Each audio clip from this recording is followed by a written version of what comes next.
historia de Querida Nélida es particular porque lo escribí durante el verano, justo al terminar el bachillerato y antes de entrar en la universidad. Y quedó en un cajón durante muchísimos años hasta que al terminar la universidad me fui a pedir trabajo a una revista, la revista Quimera, y el editor me preguntó si yo escribía. Miguel Riera me preguntó, ¿tú escribes? Y dije, sí.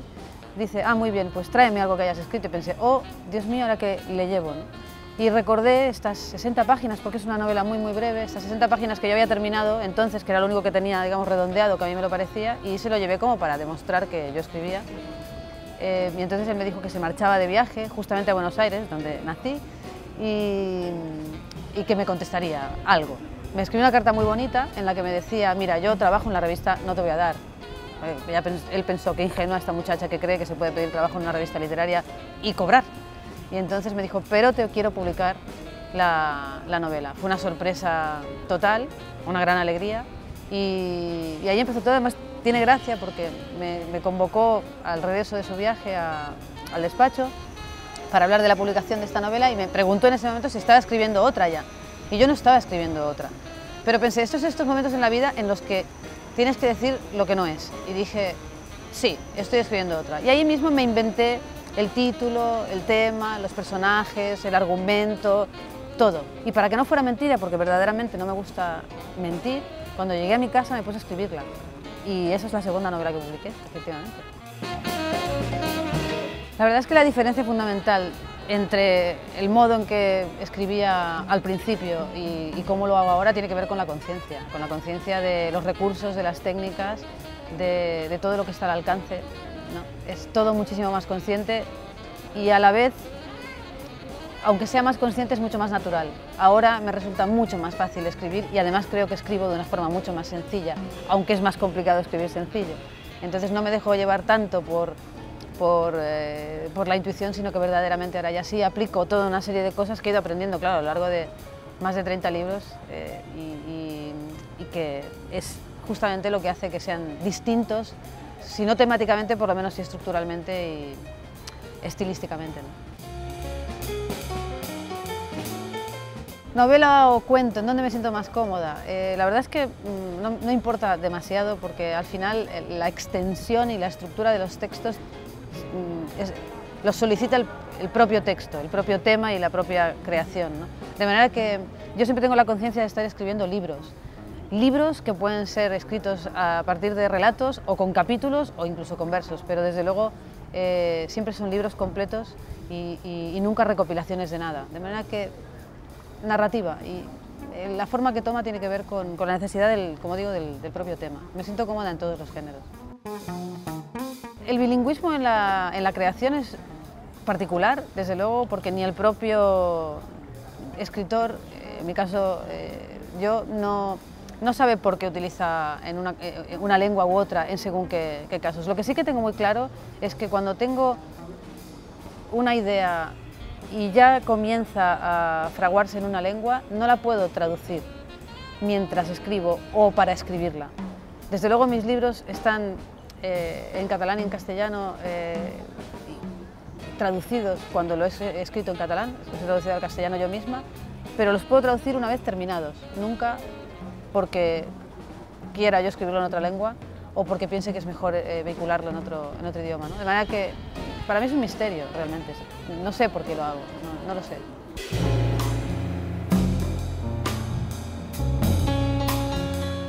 El tema de las etiquetas en temas literarios, así como en la vida, me parecen reduccionistas y empobrecedoras. Las etiquetas están pensadas para vender, están pensadas para simplificar, están pensadas para reducir y por lo tanto no me interesan en absoluto, nunca me han interesado y por lo tanto tampoco tengo ningún interés en ponerme o en ponerle a nadie ninguna etiqueta. Pero ya digo que no solamente en la literatura, sino en la propia vida, es reduccionista, ¿no? Cualquier adjetivo que se le ponga a la literatura es un distintivo que se le pone de una forma en que inevitablemente margina aquello que se está calificando. Si alguien dice literatura femenina, mal. Si alguien dice literatura gay, mal. ¿Por qué mal? Porque está reduciendo. Ninguna literatura que se precie se puede limitar con un adjetivo. Sería absurdo. Y además, curiosamente, siempre se ponen las etiquetas para aquello que no es la norma, ¿no? Entonces, claro, ¿qué es la literatura? ¿La que escriben los hombres sobre los hombres? Este tema entronca con lo que comentábamos respecto de las etiquetas. Efectivamente, yo jamás he estado en ningún armario, ni desde el punto de vista vital y, por supuesto, tampoco desde el punto de vista literario, pero no ha habido una reivindicación precisamente porque de ninguna manera me interesa, como no me interesa para los demás, que a mí se me aplique ninguna etiqueta, puesto que no definiría en absoluto la literatura que hago. El hecho de haber incluido, por ejemplo, en este último libro, en Por mis muertos, una foto de mi boda en la portada, tiene que ver con la necesidad del propio libro, en realidad, ¿no? Fue el editor quien tuvo la idea. Este es un libro que acaba en boda, y entonces él pensó que era muy interesante que empezara en boda, ¿no? Y es una foto, además es una foto que nos gusta muchísimo a mi esposa y a mí, así que cuando él me dijo que había elegido una foto de mi boda, le dije, bueno, pues si va a ser de mi boda, que sea la que nos gusta más a nosotras. Y justamente le envié la que nos gustaba más a nosotras y era la que él había elegido, así que era el destino, vamos, que decidía. La verdad es que ha habido otros campos que me han tentado, aparte de la literatura, si bien, por supuesto, la energía principal la he puesto en el mundo de la literatura y tienen que ver con otras facetas mías, creativas, como por ejemplo la música, en donde sí, he estado mucho tiempo estudiando piano, clarinete, he estado tocando en una banda de música y por otra parte, bueno, también el mundo de la imagen me ha atraído, he realizado algún making of y bueno, la verdad es que no creo que se hayan terminado todas las posibilidades creativas en la literatura. Me gusta pensar en nuevas ideas, en nuevas posibilidades y además no todo mi mundo se termina en el papel. La relación entre ficción y realidad es muy espinosa y muy difícil de concretar, de resumir, de explicar, de decir, pero este libro particularmente, aunque en otras obras mías sí que ha habido interés por esta frontera entre ficción y realidad, en este libro lo que he procurado es contar desde ese lugar, desde esa frontera, pero además para contar que no existe esa frontera. No existe la frontera entre ficción y realidad cuando de lo que se trata es de narrarnos a nosotros mismos o de narrar lo que nos rodea. Solo existe la frontera entre ficción y realidad en el instante en que estamos viviendo, en el ser del momento. Pero todo lo demás, absolutamente todo lo demás, creo que es ficción. Que es una ficción en la que convenimos, es una ficción en la que estamos de acuerdo. Le llamamos realidad a una parte y ficción a otra, pero en realidad lo que he intentado en este libro es demostrar que esa frontera no existe.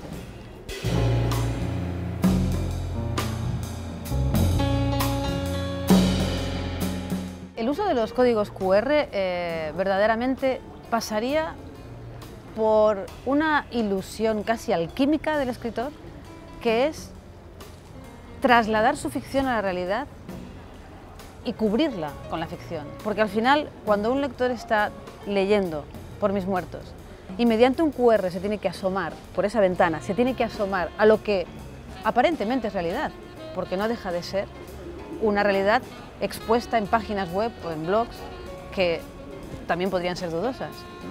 Entonces, al final, justamente eso es lo que consigue que la frontera entre ficción y realidad desaparezca y se convierta en una relación circular de una cosa con otra sin que haya un espacio en donde pueda cortarse. Esa es la ilusión, ya digo, es como la piedra filosofal, ¿no? El convertir la realidad en ficción y a su vez la ficción en realidad, porque de este libro constantemente me están preguntando, ¿es todo verdad, no? Claro, y entonces, claro, es como, si este libro es verdad, aquello de fuera es mentira. Y si aquello de fuera es mentira, en fin, entonces ese juego, que me parece interesante porque es reflexionar sobre nuestros límites, a fin de cuentas, a ello está supeditado el uso de estos códigos QR. Grupos, corrientes, generaciones, camarillas, todo este tipo de agrupaciones, la verdad es que nunca han sido de mi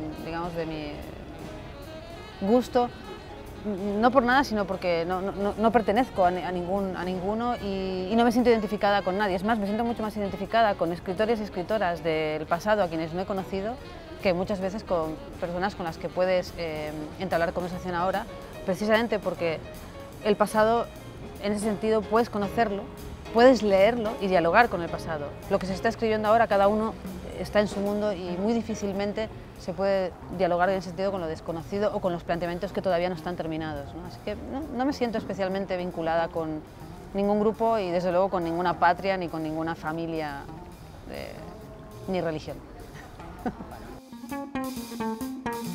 El título, si lo vinculamos con el texto, con el epígrafe de Silvio Rodríguez que inicia este volumen, ¿no? que está extraído de su canción Serenata Diurna, que dice aquello tan bonito de pedir perdón a los muertos de mi felicidad, ¿no? O sea, que me perdonen los muertos de mi felicidad porque efectivamente quienes han sido son quienes te han hecho posible, ¿no? Y a pesar de que ellos desaparecen, tú sigues adelante y eres capaz de ser feliz, ¿no? Y esa felicidad es el agradecimiento también de que te hayan hecho posible. ¿Qué mejor manera de agradecer que ser feliz, ¿no? O intentarlo? Y entonces ese Por mis muertos, el título es sobre todo, es un homenaje a esas personas que han dejado ese pozo en mí, que han hecho posible que yo esté donde estoy y como estoy.